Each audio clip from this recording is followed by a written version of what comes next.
Hey guys, welcome back to my channel. For those of you who are new here, I'm Bree Mescoy and I am the owner and founder of Lash and Wax OC and the creator of Rebel Wax. Today we're doing something a little bit different. Actually, I've done this before, plenty of times before, but on my husband, and I have a new subject today. I'm doing a men's brow wax, so I'm going to show you what that looks like. First, let's go ahead and get set up. First, we're going to get our cotton rounds saturated with some pre-wax cleanser. I use Relax and Wax Clean Sweep. It is my absolute favorite cleanser. You guys have heard me mention it multiple times before. So for brow waxing for prep, I do things a little bit different. So I like to pre-cleanse, and remember, we're cleansing where we are actually applying the wax, not necessarily just over the brow hair. And what I do is I cleanse first and then I'll examine their skin. Does it feel extra oily still after a cleanse? Does it feel very dehydrated after a cleanse? Or does it seem just pretty normal? If it's normal, I'm only cleansing. If it's still dehydrated, I may use a little bit of oil. If it's very oily after cleansing, then I will go ahead and use just a little bit of baby powder. In this case, his skin feels pretty normal, so we're just gonna stick to cleansing. Now, he is a new client to me, so I wanna make sure that we are giving him exactly what it is that he wants. So when I do a consultation, I hand my client a mirror, so I'll go ahead and hand this to you. And first, I like to go over the structure of a brow and just quickly explain that to them. So this is the start of the brow. Normally I don't go into this much detail with men that aren't wanting to really shape up their brows and they're just wanting to do a cleanup, but I still want to show you guys how I kind of do a consultation. So this start of your brow, so crease of the nostril straight up is where we want that to start. So I might just take a little bit off of here, not too much at all, and even those out. This is the end of your brow, so outer crease of the nostril through the outer corner of the eye. So that looks good. So we'll leave your length there. The arch of the brow is right dead center here, outer corner nostril through the pupil. Now, we're not really shaping up his brows. He wants just a nice cleanup. So we're not really going to be too worried about the arch. This is the body of your brow. So we want it to be 2 parallel lines. Again, we're going to stay super conservative just so we're not giving you too much shape and we're just cleaning up this vellus hair up here. And then this is the tail. So for someone who's wanting to really shape up their brows, I would ask, do you prefer a sharp angled brow? And I do this motion so that they can see what that means. So it means bringing the arch to a very sharp point, or a soft angled brow. And I kind of do this motion, and that's where we're creating a little bit of a softer arch. So you did mention you don't want to shape them up too much, right? We're just kind of doing nice trim and cleaning them up. So we're keeping your natural shape and keeping them nice and thick. Do you like this part cleaned up as well? Or sometimes I skip out on that so it doesn't look as shaped. Or do you want me to just take a little bit like this right here? Just a little bit. Just a little bit? Cool. All right, so we've got our plan. I'm gonna go ahead and take this from you. Keep in mind this stick touch skin, so it cannot be used to wax. That would still be considered double dipping. All right, so I'm gonna make sure my wax is nice and stirred so it's a good usable temp. Sometimes people will struggle with the wax not adhering properly to the skin, and usually that's because the wax is starting to set on the stick before you get it from the pot to the client. So you may turn your wax pot up just a little bit higher when you're doing a brow wax. All right, so first I like to brush up. Now I'm not holding the hairs up like this, or else you're gonna end up taking off too much and it's going to give the appearance of thinner brows. He really doesn't need much of a trim. Just gonna grab these little guys that are kind of popping up. We'll do the same thing on the other side.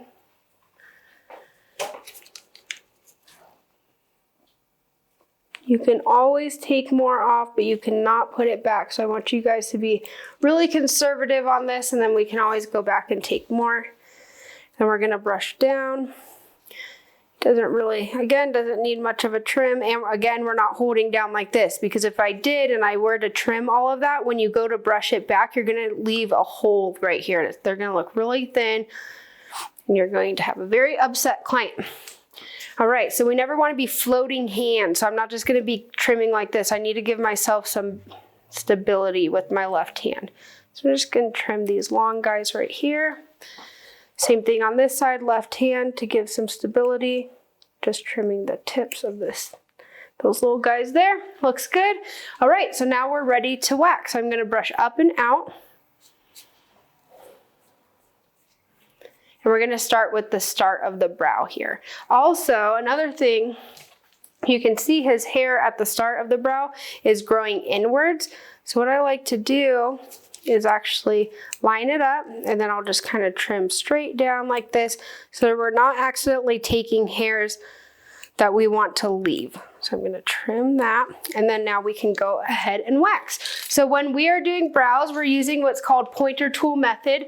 If you don't know what that strip is, go ahead and check out my free 6-week course that is linked in the description below. I go over everything hard waxing 101. I have demos whole body, but within week 1, you're going to learn the 6 different types of strips that you need to know, including pointer tool method. So I like to start in the middle here, work my way to the start.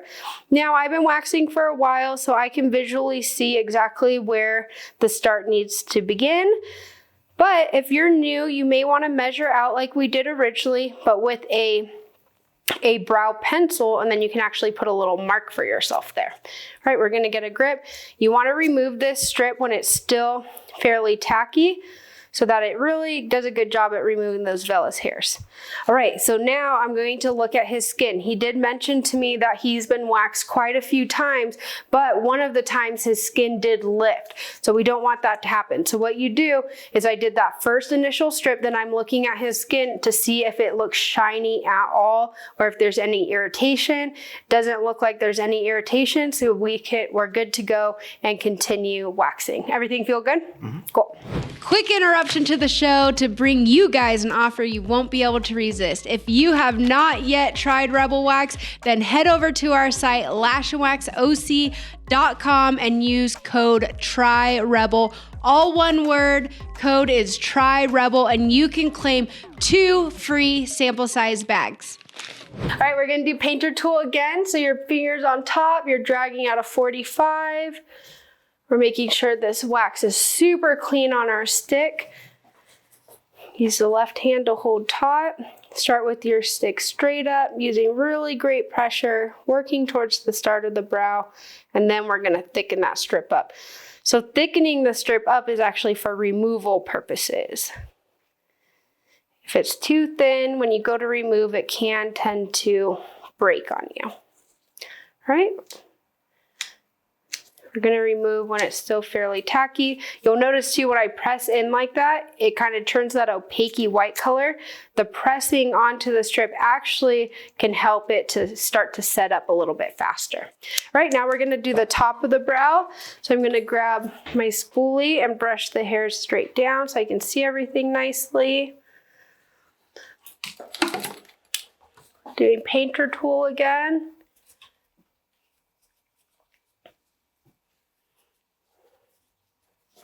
Use my left hand to hold taut and cover the hair. Start with my stick straight up. I'm not getting too close because we're not doing any extreme shaping. We're just kind of cleaning up these little stragglers up here. And I'm thickening up the strip by passing over the same area multiple times. And again, that's for removal.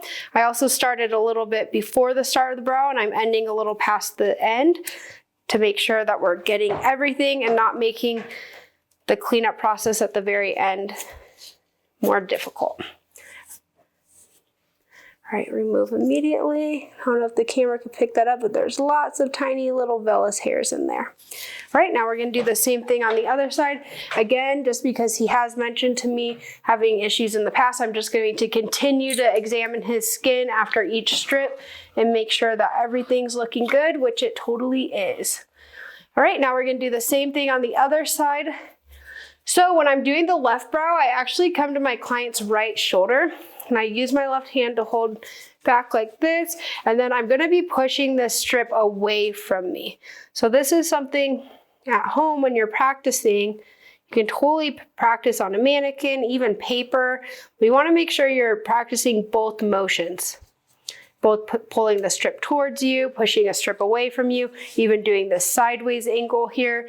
You wanna really be practicing having nice control. Get a little grip. I like to pull to the arch, readjust, and pull the rest of the way through. All right, now we're gonna do the bottom. So I like to brush straight up. Now we don't want to get too shaped, so I'm just going to grab these little guys pretty low on the outer part of the brow here. And then I'm going to let my client take a look, and we can always take more off. But again, we cannot put it back. I would much rather, especially if you guys are new and still getting a hang of this technique, I know brows can be a really scary service when you're new, so it's better for your client to go home with too much hair left behind than not enough. I'd rather them be upset about that than the other way around. And it's okay to be honest and just let them know, hey, I'm still, perfecting my technique and getting comfortable with using hard wax. I kind of like to put it in that way because then it kind of insinuates maybe you've done something else before, but I'm just getting comfortable with hard wax still on brows. So I'd rather you leave with too much hair left behind. We can always take more off than not enough. So I've had clients that started with me when I was a brand new SD, and I would tell them that. I would tell them, hey, I'm still getting comfortable. I want to make sure that you're happy and leaving happy. So I'm going to go ahead and just be really conservative with my wax. I'm going to do a little bit more shaping with tweezers. And then they were so happy with my honesty that they ended up being clients of mine for a long time, for the long haul, because that's building that like, no trust factor. And people really, really appreciate that. And then it's nice because they ended up getting a bomb service just a few months in once I really got some practice under my belt and perfected my technique. So don't feel like you're harming your business by not being an expert at all of it. All right, get a little grip, remove. Now this is the area that can tend to lift the most, is right underneath. So we want to examine. So this is an area you could look and be like, okay, did that potentially lift? There's no shine, so we're good. All right, so I'm gonna go ahead and hand the mirror to my client, make sure that everything looks good. Is there any more you'd like taken off anywhere? No. Feel good? Yeah, thank you. Cool deal. So the order of operations, we'll call them, when doing a brow service is going to be trim, wax, tweeze. So he doesn't really need any tweezing, so we're good to go. We're just going to put our aftercare on. So this is an area where I always use No Trauma Mama. Just really calming, soothing, hydrating, still gonna help prevent against any breakouts. And then I did instruct my client, because he will be riding his motorcycle later and wearing a helmet, so it can perspire a little bit. So we actually did a back and shoulder wax today as well.